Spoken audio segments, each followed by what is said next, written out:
Good morning students. आज हम sixth class में जो आपका थर्ड चैप्टर है फीचर्स ऑफ एमएस वर्ड उसको हम रीड करेंगे।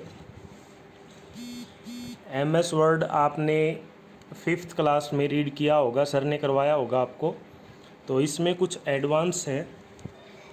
तो पहले एमएस वर्ड होता क्या है।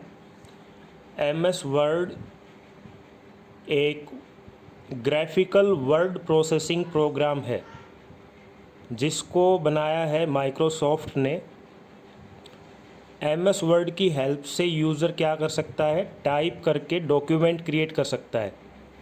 एमएस वर्ड में पहले टाइप करेंगे और फिर उसको हम डॉक्यूमेंट फॉर्मेट में उसको सेव कर लेंगे।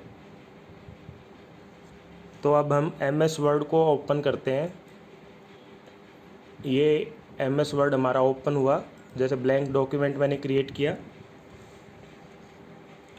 तो एमएस वर्ड में, एमएस का मतलब माइक्रोसॉफ्ट वर्ड में काफ़ी सारे फीचर्स हैं। उनमें एक फ़ीचर है हेडर और फुटर का।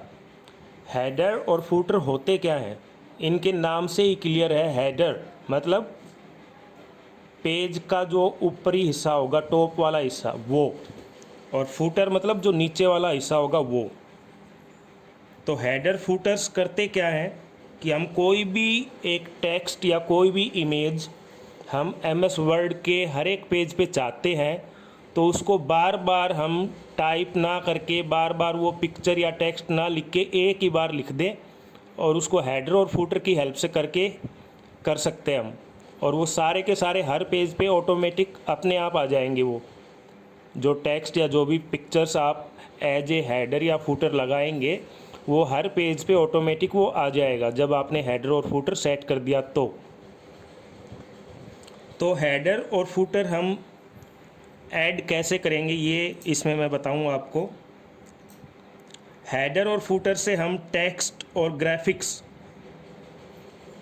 या ग्राफिक्स पेज के टॉप या बॉटम, हर एक पेज के टॉप या बॉटम पर हम लगा सकते हैं। तो जितने भी पेज आएंगे ऑटोमेटिक हेडर और फुटर उस पर अपने आप आता जाएगा, बार बार लगाने की ज़रूरत नहीं पड़ेगी। तो हेडर और फुटर हम इंसर्ट कैसे करेंगे पेज पर। जैसे आपको ये पेज दिखाई दे रहा है, इस पर हेडर या फुटर इंसर्ट कैसे करेंगे। तो पहले हम जो ये इंसर्ट टैब आपको दिखाई दे रही है, यहाँ पर क्लिक करेंगे।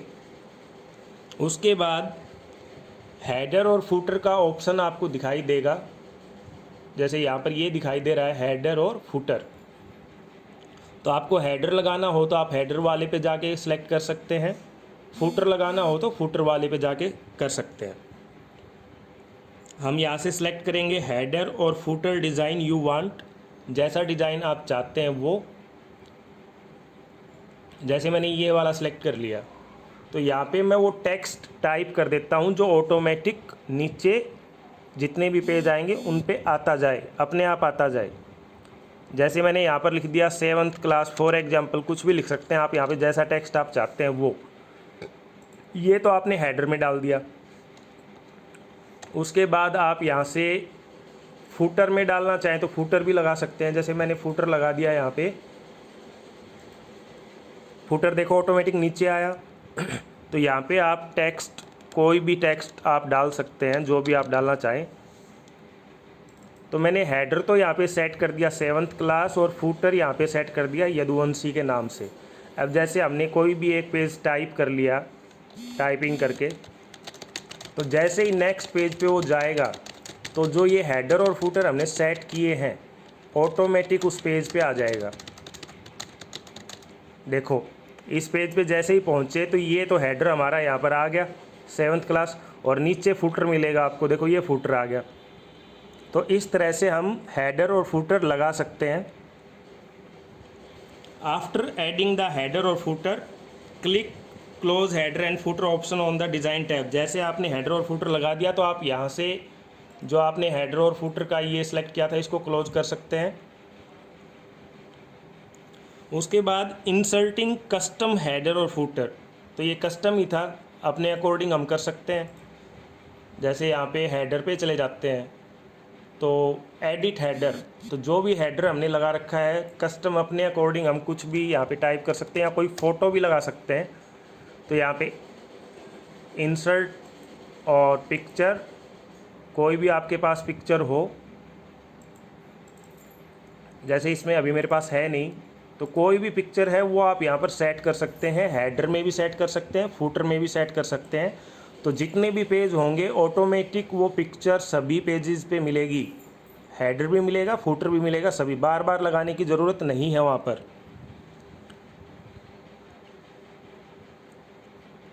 उसके बाद टेबल्स आता है, जैसे एक्सेल में हमारी टेबल होती है, ऐसे ही हम वर्ड में भी टेबल लगा सकते हैं।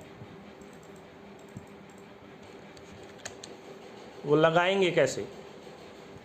टेबल क्या होता है? अरेंजमेंट होता है रो और कॉलम का। रो मतलब जो वर्टिकल लाइंस होती हैं वो रो, हॉरिजेंटल जो होता है वो हमारे कॉलम्स में कॉलम्स जो होते हैं वो वर्टिकल होते हैं, और रो जो होती है वो हॉरिजेंटल होती है।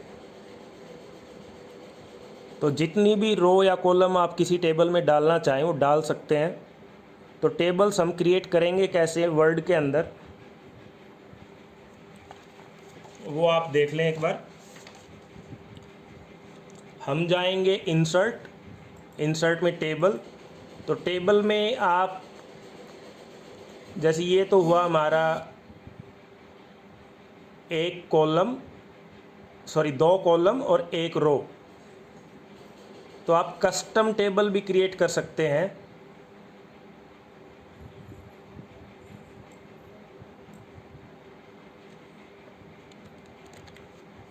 इंसर्ट टेबल में गए, टेबल में जाके आपने जैसे यहाँ पे मैंने ये टेबल क्रिएट कर दी। इसमें रो कितने हैं हमारी और कॉलम कितने हैं? कॉलम तो हुए 1 2 3 4 5 6 7 8 9 10 हमारे कॉलम हुए हैं इसमें।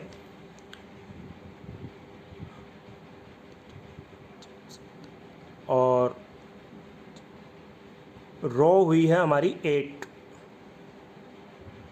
8 रो है और 10 कॉलम है।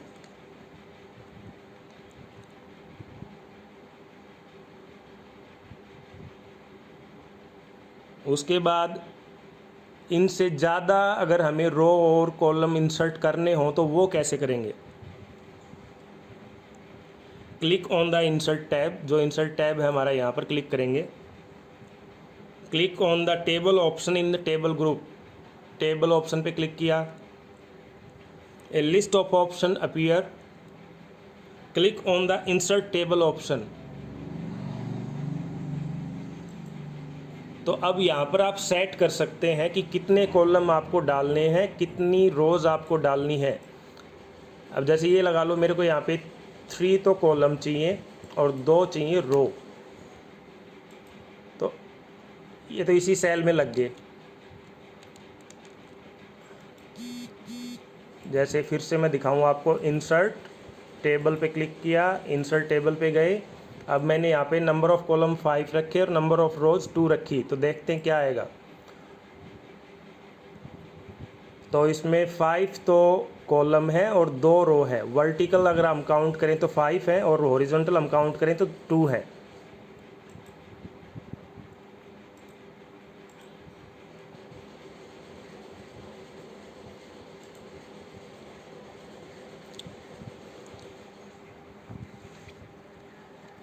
अब इनमें जो टेबल्स हमने क्रिएट की है इसमें डाटा भी एंटर कर सकते हैं, सिंपली जैसे हम टाइप करते हैं वैसे।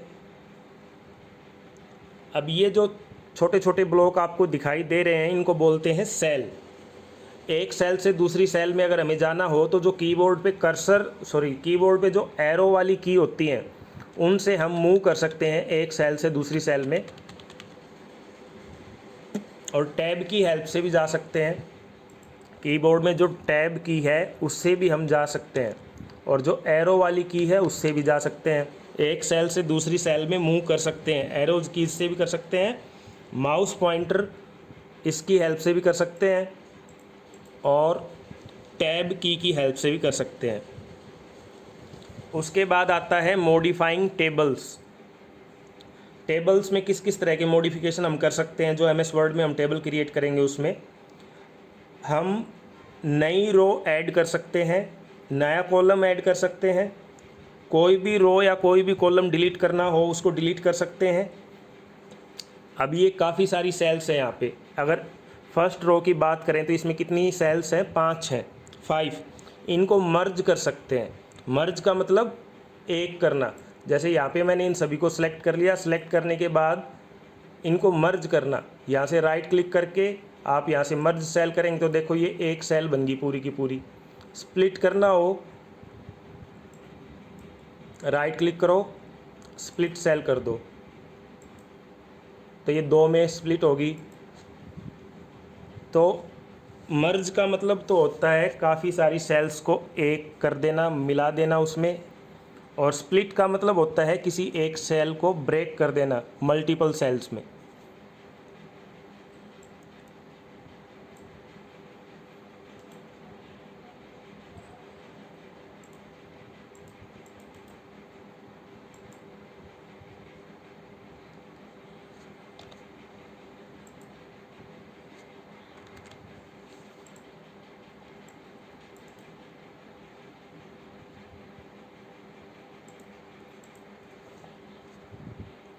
और जो ये कॉलम और रो है हम इनकी विड्थ को भी कम ज़्यादा कर सकते हैं। अब जैसे इसमें 5 कॉलम है, सभी की इक्वल विड्थ है। विड्थ मतलब यहाँ से लेके ये जो दूरी है ये विड्थ हम कम ज़्यादा कर सकते हैं। तो अब पहले आता है कि अगर हमें कोई नई रो ऐड करनी है उसको कैसे करेंगे। तो रो तो हमारी जो ये हॉरिजॉन्टल है ये है, अभी कितनी रो हैं, 2 हैं। अगर हमें कोई नई रो ऐड करनी हो तो कैसे करेंगे। तो जो हमारा माउस का कर्सर है हम उस रो के पास ले चलेंगे जिसके ऊपर या नीचे हमें कोई नई रो ऐड करनी है। तो जैसे यहाँ पे ले गए हम, यहाँ पे हमने पोजीशन की। अब हम गए लेआउट टैब में। तो जो ये लेआउट टैब है यहाँ पर क्लिक द इंसर्ट अबोव और insert below in the rows and column group.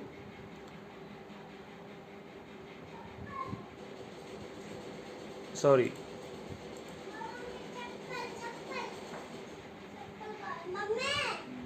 Directly हम माउस से भी कर सकते हैं। जैसे यहाँ पर राइट क्लिक किया, इंसर्ट को रो अबोव ऊपर करनी हो रो या नीचे करनी हो। जैसे पहले मैं इसमें डाटा एंटर कर लेता हूँ। जैसे मैंने यहाँ पे डाटा एंटर किया राहुल के नाम से, और यहाँ पर डाटा एंटर किया अमित के नाम से, और यहाँ पर एंटर किया संजय के नाम से। अब मैं चाहता हूँ कि राहुल के ऊपर एक नई रो इंसर्ट करना चाहता हूँ। तो मैंने राहुल वाली रो को सिलेक्ट किया, यहाँ से राइट क्लिक करेंगे। राइट क्लिक करने के बाद इंसर्ट, अब ऊपर करनी है या नीचे करनी है वो आप यहाँ से सिलेक्ट करें। जैसे मैं इंसर्ट रोज अबो करूँ तो राहुल के ऊपर एक नई रो इंसर्ट होगी। इसके नीचे करनी है तो यहाँ पर पॉइंटर को लेके फिर राइट क्लिक करूँ। राइट क्लिक करने के बाद इंसर्ट रोज बिलो, तो इसके नीचे, तो राहुल के ऊपर और नीचे रो इंसर्ट होगी। ऐसे ही हम कॉलम इंसर्ट कर सकते हैं।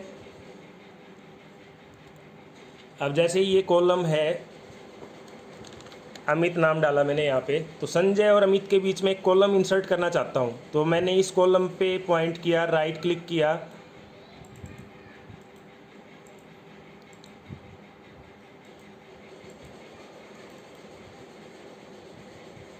position the cursor in the column to the left or right of which a new column is to be insert। तो जैसे यहाँ पर मैंने पॉइंटर किया इसको, तो देखो यहाँ पर ये आ गया। फिर से इसके बीच में चाहिए तो ये प्लस का सिंबल आता है, यहाँ पर भी क्लिक कर सकते हैं, नया कॉलम ऐड हो जाएगा। जैसे यहाँ पे मैंने डाल दिया राहुल, तो फिर से मैं राहुल और संजय के बीच में एक कॉलम डालना चाहता हूँ। तो इन दोनों पे जैसे ही मैं बीच में लेके आऊँगा तो एक प्लस का सिंबल आ जाता है, देखो। तो यहाँ पर इस प्लस वाले पे क्लिक करते ही इसके बीच में ऑटोमेटिक इंसर्ट हो जाएगा हमारा column.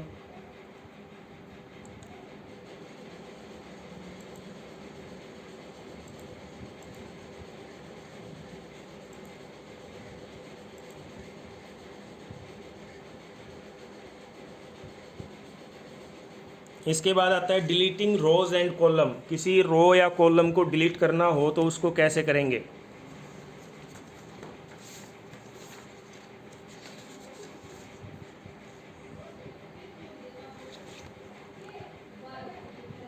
Place the cursor in the row और कॉलम टू बी डिलीटेड। जिस भी रो या कॉलम को डिलीट करना हो वहाँ पर हम कर्सर लेके जाएंगे, जैसे मैंने यहाँ पर किया।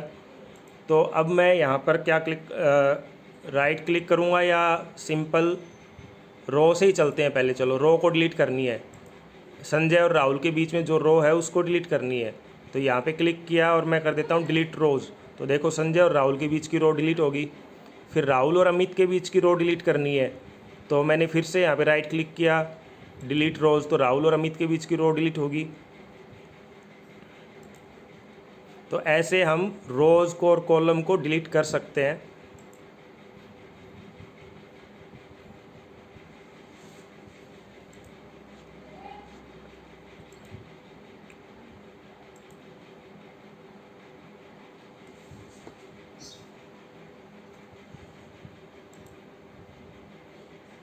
या फिर लेआउट टैब में से जाके हम यहाँ से भी कर सकते हैं डिलीट रो।